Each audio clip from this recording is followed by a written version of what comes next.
Can you hear uncredited 80s samples in current music?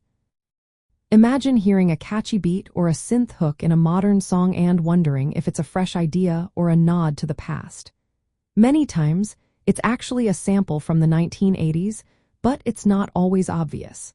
The influence of 1980s music on today's pop culture runs deep, and uncredited samples are a big part of that. Back in the 1980s, artists and producers started using digital sampling technology like the Fullet CMI and turntables to reuse parts of older songs. This practice became common, especially with drum breaks, synth melodies, and vocal snippets. By the end of that decade, sampling was a standard tool in music production, and it continues to shape what we hear today.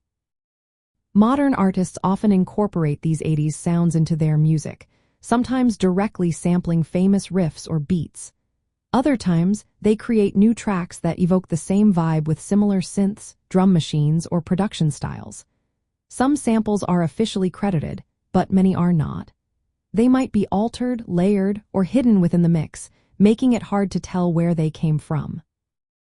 This is especially true when legal clearance is complicated or when producers choose not to fully credit every borrowed element. So, it's quite common to hear subtle nods to the 1980s in current hits without knowing the origin.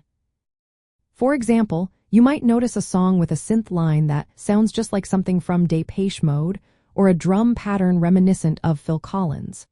Sometimes, these are used as a quick homage or a way to create a nostalgic feeling without making it obvious.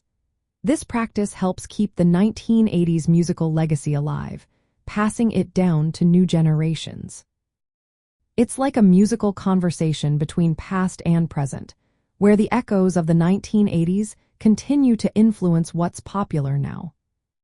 From a nostalgia perspective, recognizing these uncredited samples can make you appreciate how much the 1980s shaped current music. It's a way of feeling connected to that era's innovative use of synthesizers and drum machines. It also shows how artists blend old and new to create fresh sounds while honoring the past. For fans, catching these hidden samples deepens the enjoyment of both the original tracks and the new songs. For producers, it offers a rich palette of sounds to remix and reinterpret, keeping the spirit of the 1980s alive in today's music scene.